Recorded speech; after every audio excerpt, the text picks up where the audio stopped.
vraiment ce schéma qu'il faut adopter. Monsieur le directeur général, vous avez entendu, vous avez une réaction là-dessus.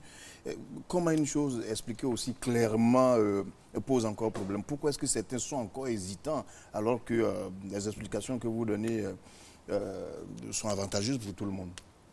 Merci, M. Fofana. Je voudrais juste compléter ce que le président a dit. L'État a intervenu quand même pour dédommager les producteurs. Oui. Et l'État a mis en place un arrêté qui dit qu'aujourd'hui, aucune exportation de fibres n'est possible si le producteur n'a pas été payé. Donc, je pense qu'il y a eu des dispositions qui ont été prises.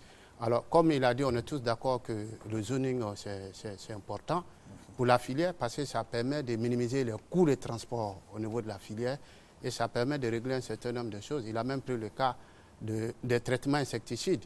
Il y a plusieurs égreneurs dans le même village, plusieurs encadrés dans le même village. Ils n'ont pas de programme de traitement synchronisé. Il y a un qui traite aujourd'hui, l'autre traite dans 2 ou 3 jours. Donc ça fait que finalement, le traitement, ça ne sert à rien. Alors nous, notre souhait pour la mise en œuvre du zoning, on aurait souhaité vraiment que ce soit les acteurs même qui décident. Parce que le problème qui s'est posé, c'est que depuis 2013, septembre 2013, où on a adopté le document d'opérationnalisation de la réforme, tout le monde était d'accord là-dessus. Mais il avait été demandé que ça soit peaufiné. En tout cas, comment on départage les espaces entre les différents opérateurs. Tout ce qui est dédommagement, pour moi, il n'y a pas de problème à dédommager les acteurs qui ont déjà investi dans les zones où ils n'étaient pas prédestinés à être là-bas. Mais le problème, c'est déjà qu'ils s'accordent à dire qu'effectivement, moi, je dois me replier sur cette zone, je dois intervenir. Vous prenez par exemple certaines régions de la Côte d'Ivoire. Aujourd'hui, personne ne fait le coton, personne ne va les encadrer. Tout le monde est concentré sur la même zone. Donc vraiment, l'État aurait souhaité ne pas pousser les opérateurs à aller vers le zoning, mais que ce soit les opérateurs. Et je crois qu'ils l'ont dit dernièrement à Yamoussoukro, quand on a présenté le dossier par le BNEF, ils nous ont dit, laissez-nous 2 semaines, nous allons nous voir entre nous, comme nous faisons nos accords interprofessionnels, et nous allons vous revenir avec une répartition du bassin cotonnier. C'est ce qui a été dit, ça peut être confirmé sur ce plateau. C'est vrai que la période qui nous a été indiquée est dépassée, mais on nous a dit qu'il y a encore des discussions en cours et que nous viendrons très prochainement. Vous savez, notre approche, c'est vraiment la pédagogie et puis l'accompagnement. Mais je ne pense pas que ce soit très intéressant de pousser, de forcer. Aujourd'hui, comment rassurer tout le monde? Est-ce que, à votre avis, ce ne sont pas les critères pour le zoning qui posent problème? C'est une question valable pour vous savez, et pour M. Je pense que est-ce que vous êtes tous d'accord sur les critères? Pour moi, les critères sont clairs. D'abord, il y a le rayon de l'usine par rapport à la zone qui doit être déterminé. Et il y a le potentiel agricole, j'insiste très bien, le potentiel agricole de la zone. Si vous avez une zone qui peut produire 20 000 tonnes de coton, mais c'est bon. Même si aujourd'hui, elle ne produit que 2 000 tonnes, du fait que les producteurs veulent faire du coton, mais il n'y a personne pour venir leur donner les facteurs de production. C'est pour ça qu'il a posé une question qui est très intéressante. Est-ce qu'il faut déconnecter l'approvisionnement des facteurs de production du schéma traditionnel actuel, laisser le producteur prendre l'intrant où il veut et puis envoyer le coton où il veut? Pour nous, vraiment, ce n'est pas un schéma qui a montré ses preuves, en tout cas dans la zone que nous connaissons. C'est pour ça qu'on pense qu'il faut tenir compte du potentiel d'abord et puis du nombre de producteurs qui veulent faire du coton avant de regarder les réalisations actuelles du coton. Parce que si on regarde les réalisations actuelles de production du coton, ça peut biaiser le découpage de la zone. Vous prenez certains égreneurs qui ont de l'espace, mais il y en a qui n'ont aucune possibilité d'extension. C'est un peu délicat. C'est pour ça qu'on pensait que les accords interprofessionnels pouvaient régler le problème du zoning. Monsieur Christophe Ndri, comment rassurer tout le monde? Est-ce que vous êtes d'accord avec les critères ou bien vous pensez qu'il y a des choses à ajouter? Il y a des choses qui manquent encore? Bon, des discussions à notre sein sont en cours. Il faut dire qu'il y avait certains critères qui ont été énoncés. Je pensais particulièrement aux critères de primauté juridique. Je crois que c'était bien marqué dans l'étude, la primauté juridique. Dans primauté juridique, qu'est-ce que vous mettez exactement? Voilà, je vous ai fait l'historique tout à l'heure. L'historique du coupage du bassin cotonnier. D'accord. Il y avait eu 3 acteurs au départ. Et puis d'autres acteurs sont arrivés. Donc le problème maintenant, c'est de combiner tous ces éléments-là et pouvoir attribuer les zones. Donc comment faire valoir ça? Parce que c'est l'un des critères. Donc comment faire valoir ce critère-là par rapport aux autres? Bon, on a commencé les discussions entre nous. Nous pensons que nous allons arriver... Donc vous n'avez pas encore abouti. Bon, en tout cas, on souhaiterait avoir la première information. Vous êtes à quel niveau on va y arriver. Je pense qu'on est sur la bonne voie. Mais vous pensez, M. Christophe, qu'aujourd'hui, on peut contrôler véritablement le zoning lorsque vous êtes confiné dans une zone? Est-ce que vous resterez véritablement là-bas? Vous avez les moyens pour... Bon, on peut contrôler dans la mesure où, même dans l'état actuel, quand on doit sortir de la crise, on a vu des vols de coton. Des cotons qui sortaient de la Côte d'Ivoire ou bien qui allaient d'une structure à l'autre. Mais avec l'interprofession, ensemble, on a essayé de définir, de mettre en place des mesures, un système qui a permis de voir, le président peut me contredire, mais aujourd'hui, il y a 0 vol de coton. Ça veut dire qu'on est parti, on vient de loin. Donc chacun a commencé à se discipliner. Avec le zoning, je pense que chacun va encore être plus discipliné et montrer un peu sa capacité de production. Monsieur Diou, oui. Sur la question, on contrôle, on maîtrise la situation, on contrôle tous les mouvements. Oui, bon, moi je pense que d'abord, quelle que soit l'une des deux situations, quand le zoning n'était pas là, comme il a dit, il y avait des comportements auxquels les gens étaient habitués. Chacun voulait remplir son usine, donc il peut racheter la production ou bien donner de l'argent à des producteurs pour aller pister du coton de l'autre pour venir remplir son usine. Cela nous a permis en fait de mettre en place un système où nous avons une base de données de tous les producteurs de coton. Et la base de données nous permet d'identifier le coton qui quitte dans un village bien donné, qui doit se rendre dans telle usine. Donc, dans toutes les usines, l'interprofession est présente à l'entrée de chaque usine. Donc, quand ce producteur qui est identifié, son coton ne doit pas rentrer dans l'usine, automatiquement, le coton est saisi au profit, en fait, de celui qui a fait l'encadrement. Mais tout ça, comme on arrive à le dire, on doit rentrer dans un schéma avec un zoning qui fait que l'opérateur même est à l'aise d'assister le producteur et même faire des investissements sociaux dans le secteur. Parce qu'il faut reconnaître que le producteur, dans les endroits où ils produisent, il y a d'autres qui n'ont pas de route, il y a d'autres qui n'ont pas d'eau, il y a d'autres qui n'ont pas de coins de santé, ou tout ça. Et si jamais ces personnes-là, ils produisent avec une société, et que la société vient prendre le coton pour partir, et en retour, rien ne revient auprès des producteurs, à la limite, ces producteurs auront perdu. Donc c'est pourquoi, en restant dans un système de zoning, la société est obligée d'accompagner. Et je pense que le cahier des charges doit pouvoir donner un certain nombre d'années aux sociétés cotonnières. Celles qui ne respectent pas en fait, la logique, on doit carrément simplement lui retirer en fait, la zone et l'attribuer à une autre zone. Ça, à une autre société. Il faut qu'on arrive là. Comme ça, cela va amener chaque société en fait, à faire des efforts pour respecter en fait, tout le cahier des charges qui a été signé avec l'État. Parce que c'est l'affaire de l'État. En principe, ce que nous sommes en train de dire, l'accompagnement en fait, du conseil agricole des producteurs, c'est comme en fait où l'État assure la santé dans les régions. C'est comme où l'État doit assurer en fait, comme on appelle, l'enseignement auprès des élèves. Mais quand cela n'est pas fait et que l'État lègue des pouvoirs à des opérateurs privés qui viennent en fait s'installer en Côte d'Ivoire pour avoir de l'argent, ou bien même des Ivoiriens qui ont leur société, qui veulent faire des bénéfices sur le dos des producteurs à leur détriment, je pense que l'État se doit en fait d'être vraiment très regardant sur ces aspects et être très réactif. Parce que si vous ne réagissez pas d'ici 1-2 ans, les producteurs déjà ils croulent dans la pauvreté. Vous n'avez aucune inquiétude à ce niveau, monsieur le directeur général? Vous réagirez quand il faut, vous arrêterez tout de suite? Oui, non, je pense qu'on va réagir très rapidement. Si on n'a pas de retour des égreneurs, bon, il a parlé de primauté juridique. Je voudrais quand même faire remarquer que l'ordonnance de 2002-448 libéralise complètement la filière. C'est-à-dire que ça interdit même tout ce qui est monopole d'exclusivité. Donc, si vous voulez, c'est les tests même qui ont interdit tout ce qui est disposition monopolistique dans la filière. Maintenant, on revient en arrière. Pour nous, c'est depuis 2014, nous savons, ça fait déjà 2 ans que nous sommes dans la mise en œuvre de la réforme. On ne peut pas aller au-delà. Donc, pour nous, à un moment, il va falloir qu'on avise. Et j'espère que très rapidement, en tout cas, qu'on passe cette étape de zoning pour discuter des cahiers des charges. Il est question des cahiers des charges entre l'État et les acteurs qui auront ces zones-là. Je voudrais faire remarquer la question n'est pas encore discutée. On connaît le contenu. Il y a une ébauche.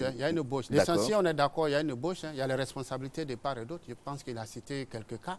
La responsabilité même de l'égreneur vis-à-vis du producteur, en termes même de l'amélioration des cadres de vie, renforcement des capacités. Il a parlé de tout ça. Donc, il y a une ébauche. On veut s'entendre sur déjà un accord entre les acteurs eux-mêmes.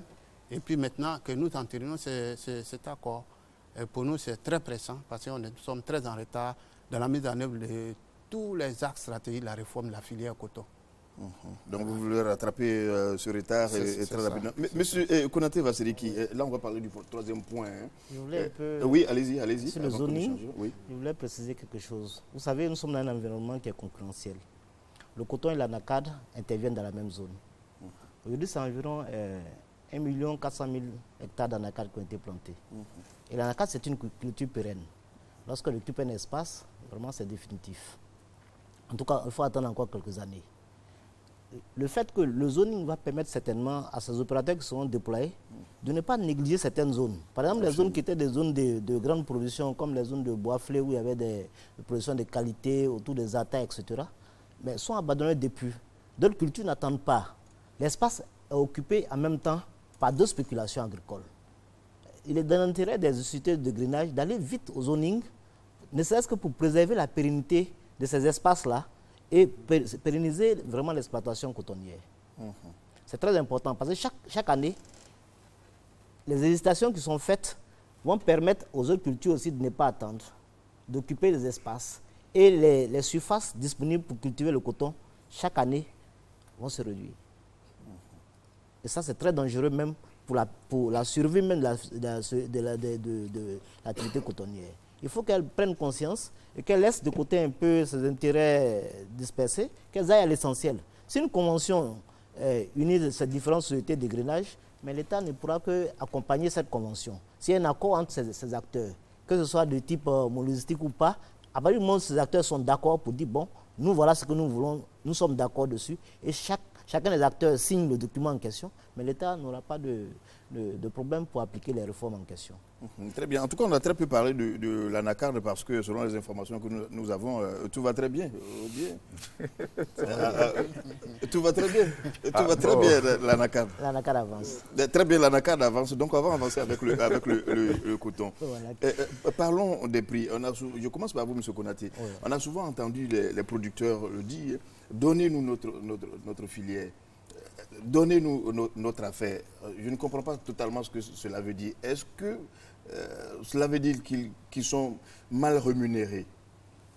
Non, le président de la République, dès son arrivée au pouvoir, a pris quand même des décisions courageuses. Il a dit qu'il souhaite que 60% du prix CAF revienne aux producteurs. Et c'est l'une des réformes qui s'applique. En ce qui concerne les sociétés cotonnières, c'est vrai qu'elles souhaitent tous ces problèmes qui ont été grainés tout à l'heure, notamment le problème des semences, amènent les producteurs à se révolter contre ce système pour dire mais on est lié à une société de grainage qui ne nous suit pas, il n'y a pas d'encadrement, qui ne nous apporte pas la semence de façon conséquente, qui, après la récolte, on sort souvent avec des déficits et on doit encore payer sur les années à venir. Mais à ce rythme-là, qu'est-ce que nous devenons? C'est cette interrogation qui amène ça. Mais en règle générale, je pense que quand tout est bien fait, entre les sociétés de grainage et les producteurs, vraiment... Et quand tout est bien fait, vous avez dit, tout est bien fait actuellement? Non, tout n'est pas bien fait, c'est pour ça que... D'accord. Monsieur Sanogo, alors je vous pose la question. Aujourd'hui, qui fait les prix? Le coton. Qui fait les prix pour que les producteurs continuent de dire nous ne sommes pas payés au juste prix? Au niveau des prix, il y a un mécanisme au niveau de l'interprofession qui se réunissent entre les différentes familles professionnelles et qui proposent des prix à l'État de Côte d'Ivoire à travers le Conseil du coton et l'anacarde. Et le conseil d'administration du Conseil du coton et l'anacarde analyse ces prix-là et fait des propositions au gouvernement. Donc c'est un peu le schéma qui est en cours actuellement. Mais je pense que la vraie question, c'est peut-être quelle est la pertinence du mécanisme. Mais Ouais, avant même la important. pertinence du mécanisme, le constat que nous avons fait, c'est qu'il y a véritablement le mécanisme dont vous voulez parler, de fixation de prix, essuie beaucoup de critiques. Quelle est l'origine de ces inquiétudes-là? Le mécanisme, présentez le mécanisme de façon nette pour que nous comprenions. Je crois que l'intercoton est mieux placé puisque c'est eux qui gèrent le mécanisme.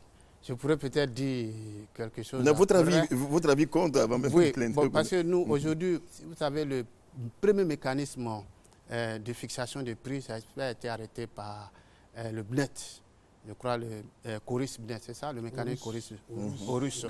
Voilà, qui s'appuyait sur un certain nombre de mécanismes. Après, ce mécanisme a été revu et qui s'appuie sur un certain nombre de paramètres, notamment la production, avec un seuil de rentabilité qui est de 350 000 tonnes.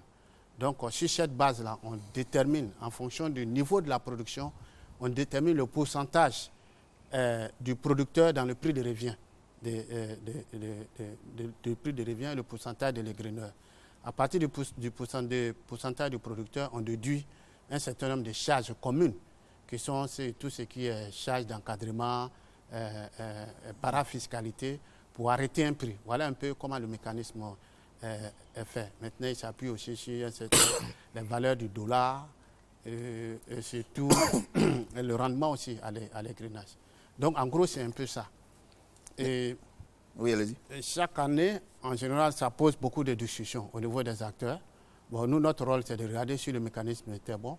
Mais déjà, comme je vous ai dit, au niveau de la réforme, il avait été arrêté que ce mécanisme-là, il fallait le revoir du tout. Il faut le remettre complètement à plat parce qu'il n'était pas tout à fait transparent. Et il ne prenait pas en compte les coûts normatifs.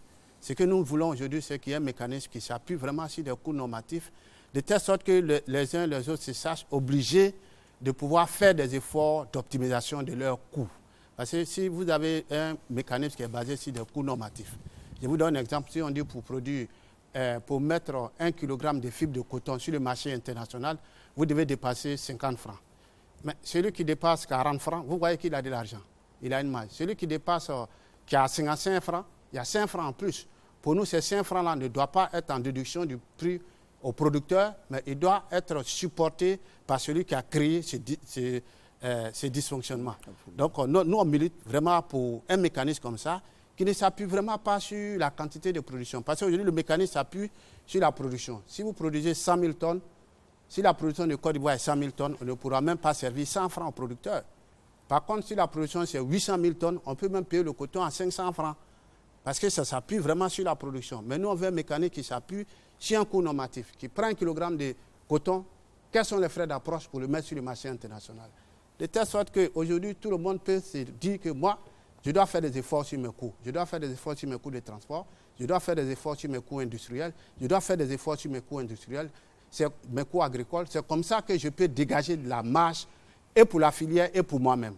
Mais si on laisse les gens faire ce qu'ils veulent, mais c'est pour ça qu'il y en a qui font 400 km pour aller chercher du coton, parce qu'ils savent qu'à la fin de la journée, c'est la filière qui supporte, mais ce n'est pas lui qui supporte. C'est un peu ce qu'on reproche au mécanisme. C'est pour ça qu'on dit que ce mécanisme-là doit être revu, vraiment pour qu'il se base sur des coûts normatifs de production. Monsieur Christophe Ndri, est-ce qu'il faut un nouveau modèle? Parce que, comme je l'ai dit tout à l'heure, le mécanisme essuie beaucoup de critiques et on a l'impression qu'il n'y a pas de transparence dans la répartition des prix.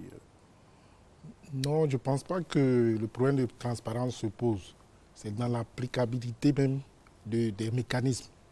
Nous sommes au 3e mécanisme. Le premier, ça a été mis en place au sorti de la libéralisation. Ça a été fait par le cabinet Horus et le BNET. Ce premier mécanisme s'appuyait sur les charges de fonctionnement, s'appuyait d'une part sur les charges de fonctionnement des acteurs. On a décrié ça parce que dans le système, ils avaient dit, les consultants avaient dit qu'il fallait chaque 2 ans réviser les coûts. Mais ça n'a jamais été fait. Si bien qu'on se retrouvait avec les mêmes charges. Donc ça biaisait un peu le calcul. C'est pour cela que les gens ont décrié. Il y avait ce problème-là. Et on a fait un deuxième mécanisme. Un mécanisme, on appelle dit COWI. Et les acteurs, à ce niveau-là, ce qui ne réglait pas, c'est les fluctuations sur le marché mondial. Parce que les prix qu'on fixe, tous les pays africains, vous savez, tirent leurs choses sur le marché mondial. On part du marché mondial pour le marché mondial, le coût de la matière première et le coût de la monnaie d'échange. Et tout ça joue dans notre mécanisme. Et maintenant, quand il y a fluctuation, puisque c'est des éléments mathématiques, elles ne permettaient pas de régler ces fluctuations-là. Donc, ce qui a amené les gens à dire que le mécanisme ne marchait pas. Mais il y a quand même il y avait des éléments. C'est pour cela que le troisième mécanisme qui vient d'être, on vient de le restituer, on va voir ce que ça va donner. Mais ce qu'il faut dire, c'est que c'est dans l'application du mécanisme. Tout à l'heure, on a dit qu'il ne faut pas faire un mécanisme qui se base sur la production. Je crois que moi, peut-être on n'a pas la même approche. Quelqu'un disait que plus tu travailles, plus tu gagnes. Et je pense que c'est un peu ça. Plus on travaille, plus on gagne. Et quand on combine la production, c'est une combinaison de facteurs. Donc le prix doit être une combinaison d'éléments qui permettent de rémunérer tous les acteurs. Donc on dit que peut-être il y a des problèmes d'applicabilité dans le mécanisme et de compréhension quelquefois, mais je pense que ça avait des failles, mais aussi ça avait des éléments positifs dans la mesure où, quand on regarde le nouveau mécanisme, il s'appuie aussi sur l'ancien. Monsieur Thuot, lorsqu'on parle justement de ces prix, faut-il un nouveau modèle lorsqu'on parle de mécanisme de fixation des prix? Bon, ce qu'il faut reconnaître, c'est que quel que soit le mécanisme que vous allez mettre en place, si les producteurs n'ont pas de très bons rendements à l'hectare, le jour que les cours internationaux vont baisser, même si vous appliquez le 60% dont le chef de l'État parle actuellement de donner 60% du prix international au prix CAF aux producteurs, ça va toujours rester insuffisant. Voilà. Ça, c'est du réel, c'est du pratique, c'est de la pratique. Parce que qu'est-ce qui se passe? Vous avez un marché international où, en toute période de l'année, il y a des personnes qui présentent du coton sur le marché. J'ai dit toute période d'année. Ça veut dire chez nous ici, même quand on est en saison pluvieuse, quelque part dans le monde, en ce moment on récolte du coton et on le propose aux Chinois et aux Indiens. Donc, en fait, il n'y a jamais de pénurie de coton sur le marché international. Ça, c'est ça qui est la réalité. Or, vous prenez toute la production de la Côte d'Ivoire, qui est peut-être de 450 000 tonnes qu'on a fait la campagne dernière. On ne transforme seulement que peut-être 500 tonnes ou bien 1000 tonnes. Ils ont accepté peut-être de transformer que 500 ou bien 1000 tonnes. On va parler de la transformation tout à l'heure. Donc quand vous envoyez tout ce coton sur un marché qui est déjà inondé par les autres, ou bien la Chine qui a déjà une bonne réserve de près de 10 millions de tonnes de coton qu'elle a en réserve pour jouer en fait sur le prix du coton, qu'est-ce que vous voulez en tirer? Donc pour nous, le seul salut, c'est de travailler de sorte à avoir la productivité à l'hectare. Pour un producteur qui arrive à faire facilement 1 tonne 5, 2 tonnes à l'hectare, voire 2 tonnes et demie, quel que soit le coût qui sera proposé, à la limite, 1 tonne à l'hectare ou 1 tonne et demie à l'hectare servira à rembourser sa dette, et l'autre tonne à l'hectare ou bien les 2 tonnes à l'hectare qu'il peut avoir peut lui permettre de gagner de l'argent. C'est sur ce schéma que nous allons vite arriver. Maintenant, les mécanismes, quels que soient les mécanismes qui seront mis en œuvre, ça sera des sujets à débat, des sujets à tout ça, mais j'ai dit que la distance du transport que nous faisons, par exemple, si nous devons le déduire avant de fixer le revenu au producteur, il va arriver que le producteur va gagner moins. Parce que si vous allez prendre, c'est comme vous, tout à l'heure, si vous voulez partir à Korogo et celui qui doit partir ici à Bonois, vous n'avez pas les mêmes coûts de transport. Or, si vous devez enlever le coût de transport d'ici Korogo avant de vous donner le reste, vous n'allez pas gagner grand-chose. Donc ça, si déjà dans la nouvelle formule, on ne doit pas tenir compte de ce schéma, je pense que le producteur va gagner de l'argent. Donc les mécanismes, c'est bien vrai, quels que soient les mécanismes, il faut savoir aussi les utiliser intelligemment. Nous avons une filière, nous avons des acteurs, nous avons des producteurs qui sont au sein de l'interprofession dont je suis issu de leur famille.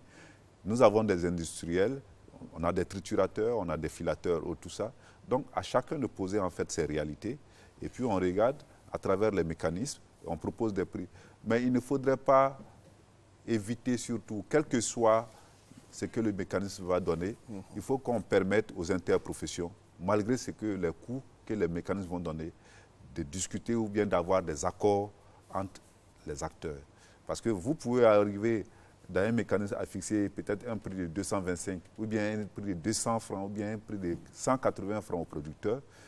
Mais les égreneurs qui sont là, si réellement ils savent qu'en donnant les 180 francs aux producteurs, ça va décourager les producteurs, ils doivent quand même comprendre qu'ils doivent améliorer en fait le revenu des producteurs en acceptant de diminuer leurs charges et d'accepter que quelque chose soit injecté sur le revenu des producteurs. Donc je dis bien mécanisme d'accord, mais il faut accepter que les négociations se poursuivent toujours s'ils sont tous des acteurs d'une même famille interprofessionnelle. Là, je comprends totalement cette conclusion. Monsieur Konaté, on est quand même surpris quand on entend des sons discordants sur les prix, hein, alors que vous les fixez ensemble. Tout à fait. Mais ce que je voulais préciser, oui. Vous avez vu qu'on n'est pas d'accord sur la semence. Ça veut dire qu'on n'est pas d'accord sur les rendements à l'hectare. On n'est pas d'accord sur l'encadrement, la qualité de l'encadrement. On n'est pas d'accord sur les paramètres en ce qui concerne le transport. Mais si le zoning peut permettre justement de réduire ces rayons d'intervention, donc de réduire, les coûts logistiques sont très élevés en Côte d'Ivoire. Donc ils impactent négativement sur les prix. Il faut déjà, même si les mécanismes au plan international, les efforts que nous pouvons faire entre nous, il faut que nous fassions d'abord nos efforts en interne. De toute façon, la fibre ivoirienne, c'est une fibre qui est très recherchée. C'est l'une des meilleures qualités au monde. Il y a des rendements en fibre et graines des plus élevés. Tant mieux. Donc c'est du coton qui est recherché. Aucun des égreneurs ici, en faisant du coton de qualité, ne peut dire qu'il n'a pas la possibilité de vendre ça. Ce n'est pas vrai. Même nous qui sommes du côté des filatures, des triturateurs, ou bien de l'impression, ou bien des choses, nous payons souvent très cher ces fibres. Parce que si la qualité est mauvaise, que les coûts de production sont élevés, ça impacte négativement pour nous, sur nos coûts. Notre matière première qui est la fibre de coton, notre matière première qui sont les graines de coton, vont devenir plus chères. Donc ça ne nous rend pas compétitifs. Parce que en dessous, des efforts n'ont pas été faits de façon conséquente pour que notre premier poste de charge, pour nous en tant que filateur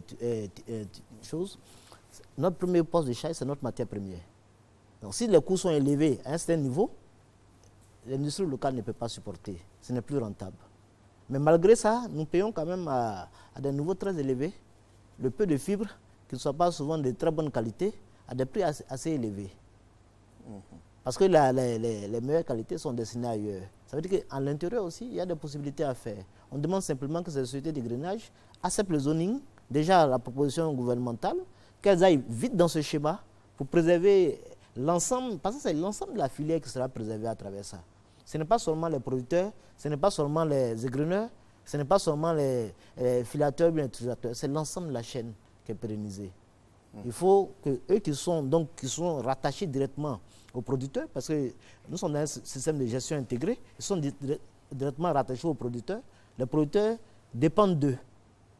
Donc la qualité de leur service, ça va impacter soit positivement, soit négativement sur l'ensemble de la chaîne de production. L'essentiel, c'est que vous parliez le même langage. Tout à fait. Mais, très bien. Je voudrais embrayer sur cela pour parler de transformation. Je voudrais commencer par vous, monsieur le directeur général. J'ai l'impression qu'on n'arrive pas à favoriser jusqu'à présent l'industrie locale dans la transformation de façon générale. Comment est-ce qu'on peut renforcer la capacité de transformation de nos unités ici, sur place?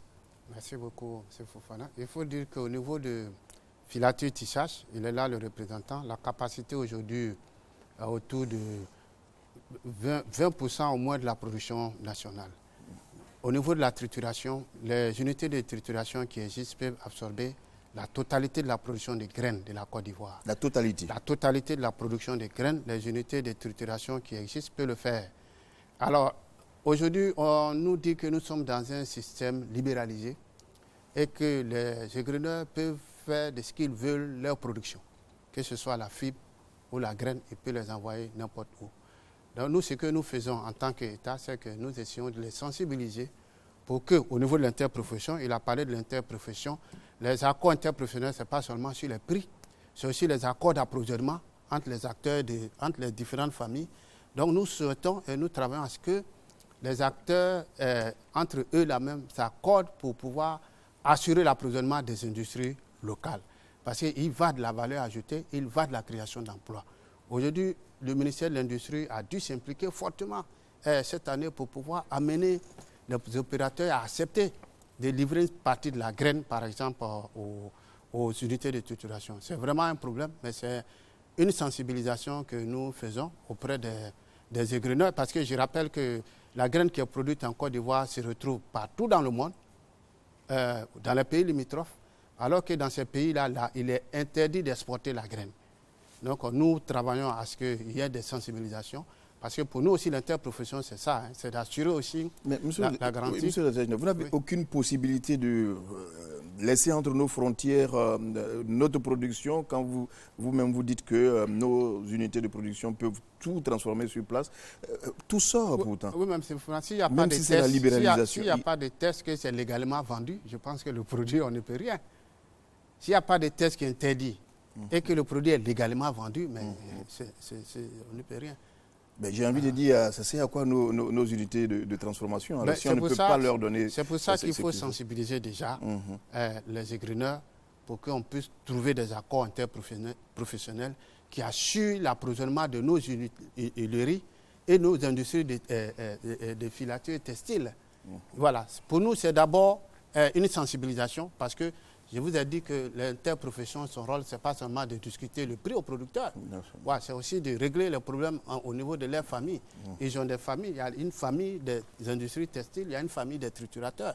Ces familles-là siègent au sein de l'interprofession. Donc nous, on souhaite d'abord qu'il y ait ces accords-là et que l'État vienne pour pouvoir vraiment... je peux comprendre qu'il peut y avoir, comme ils ont eu à le dire, quelques difficultés de paiement de certains triturateurs. Pour nous, ce sont des difficultés qui sont surmontables dans la mesure où l'État est là pour garantir, pour sécuriser le remboursement des égreneurs qui auront livré la graine aux unités de trituration. Monsieur Christophe Ndri, les sociétés de cotonnières doivent être bien malheureuses devant une telle situation. Devoir sortir ce qui devait rester sur place pour être traité sur place. En fait, les sociétés cotonnières ne sont pas contre le fait que toute la graine puisse être transformée en Côte d'Ivoire. Il faut dire que... Mais si on peut tout transformer sur place, il ne faut pas s'en priver. Oui, mais bon, ce qui se passe, c'est que nous sommes dans un espace économique. Il faut déjà, je crois que se mettre d'accord sur ce point-là. D'accord, on est d'accord. Voilà, on est dans un espace économique. On a des opérateurs privés et chacun est venu investir. Ça, c'est dans le système économique. Et on est d'accord, il y a la primauté nationale qu'il faut approvisionner les industries locales. Mais approvisionner, oui, mais pas à n'importe quelle condition. Voilà. C'est pour cela qu'on dit que c'est entre acteurs privés. On veut bien approvisionner, mais il faut signer des accords qui sont suivis et qui sont pratiqués. Parce que, je prends un exemple, on peut signer des accords de livraison à un opérateur de trituration, des accords de 100 000 tonnes, puisque la Côte d'Ivoire peut faire plus de 100 000 tonnes. Mais ces 100 000 tonnes, il faut attendre. Le producteur, lui, il se plaint qu'on ne le paye pas à chaque décade. Et l'opérateur privé, lui, on lui donne 60 jours, il peut dépasser ces 60 jours. Vous voyez que l'argent, c'est un cycle. C'est un cycle. Tout le monde sait, tous ceux qui ont fait la finance savent que c'est un cycle. Tant que ça ne revient pas, on ne peut pas aussi remonter pour payer le paysan. Donc il faut que ces accords puissent vraiment être respectés. Sinon, aucun égreneur n'a dit c'est faute d'éléments internes entre les privés. C'est ce qui fait qu'on a trouvé on trouve une meilleure rémunération à l'export. C'est pour cela que ces graines partent à l'export. Sinon, s'il y a de bons accords internes, mais toute la production peut être livrée aux industries locales. D'accord. Monsieur Thio, quand 90% de la production s'exporte au détriment des unités de production locales, bon, il y a de quoi se poser des questions. Bon, c'est regrettable que nous en soyons à ce niveau, mais ce qu'il faut reconnaître, c'est que, tel M. Ndri l'a dit ou bien M. Malamine, les débats existent au sein de l'interprofession. Nous discutons des prix, nous essayons de trouver des prix par rapport aux industries locales, ou tout ça, que ce soit la trituration, que ce soit la filature. Mais la difficulté, tel M. Ndri l'a dit, c'est que c'est une question d'argent. Dès que nous finissons par exemple de discuter des prix, chaque acteur te dit il faut qu'on se retrouve en apartheid pour signer un contrat. La partie d'argent là, l'interprofession ne voit pas ce côté. Ça veut dire qu'on fait tout, l'interprofession fait tout pour mettre les acteurs ensemble pour décider en fait d'un sujet principal qui réunit tous les acteurs, qui peut permettre à tous les acteurs de survivre. Mais en dehors de ça, les accords de prix et les accords sur les contrats de prix à payer entre elles, ça c'est entre les sociétés. Et il se trouve que malheureusement, comme on le dit, il y a la grande partie de la production qui est vendue à l'extérieur. Et ça, moi je pense que, bien qu'il y ait la sensibilisation, mais arrivé à un moment, il faut que l'État aussi y regarde. Parce que les années où nous avons bénéficié des subventions, où moi j'étais allé négocier pour le compte de la filière avec l'État, c'est l'un des sujets que nous avons mis devant, pour dire que nous avons la possibilité de faire travailler presque toute la chaîne de valeur en Côte d'Ivoire. Que nous avions la possibilité à travers, si nous avions eu des subventions qui amenaient les producteurs à travailler, à être encouragés et faire du coton, cela devait nous permettre en fait de vendre de la graine aux industries locales, de vendre en fait de la fibre à Côte-d'Ivoire, à Itexi, à Gonfreville et tout ça. Et ça a été l'un des éléments qui a été très attrayant pour l'État. Et l'État a accepté de nous accompagner, même avec les PTF, que ce soit l'Union européenne, les bailleurs ou tout ça, qui ont accepté de nous accompagner.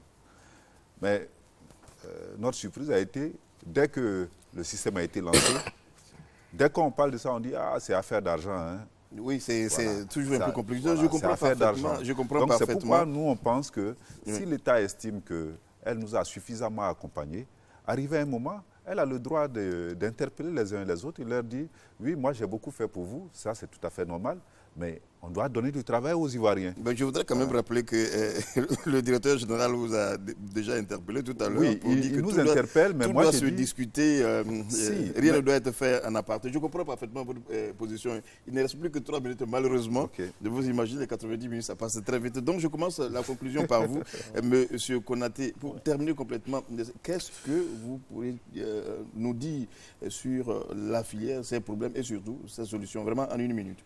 Je pense que c'est une filière qui est pleine d'avenir. Il faudra simplement que les acteurs s'organisent, que le zoning devienne une réalité pour prendre en compte l'ensemble des préoccupations des différents acteurs. Il faut qu'au sein de notre interprofession, nous arrivions à ces accords. Il faut que l'État décide à un moment donné, parce qu'il s'agit d'acteurs privés. Et quand il s'agit d'acteurs privés, ce n'est pas forcément les accords qui sortent facilement. Il faut l'arbitrage de l'État de temps en temps pour essayer de se construire le débat et permettre de relancer encore cette filière qui est vraiment en pleine croissance. Très bien, Monsieur Christophe Ndri, quelle conclusion pour vous? Bon, je pense que la filière ivoirienne, tout va aller. Ce qu'on demande, c'est que les réglementations qui vont être mises en place par l'État puissent être suivies et que les accords professionnels, interprofessionnels entre les acteurs de la filière puissent être respectés.